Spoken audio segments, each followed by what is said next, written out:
Hey there, this is Tara with WTI, trying to age gracefully. So I was really pleasantly surprised when I was able to try this PUREANCE Cellular Restore Serum. What was pleasantly surprising about this serum is, to me, it didn't feel oily or greasy. It actually had kind of a vitamin E type consistency.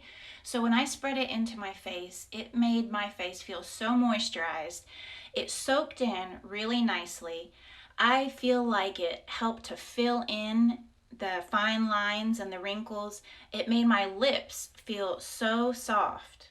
And since it soaked in so nicely, I didn't have to worry about it getting oil on my pillowcase. I'm 47 years old and I don't like to wear a lot of makeup. So this serum has really given me the confidence that I need to be able to just put on a tad bit of makeup and then go for the day. I love that I have been able to find an alternative to retinol with this serum. I have fell in love with it, and that is just my point of view.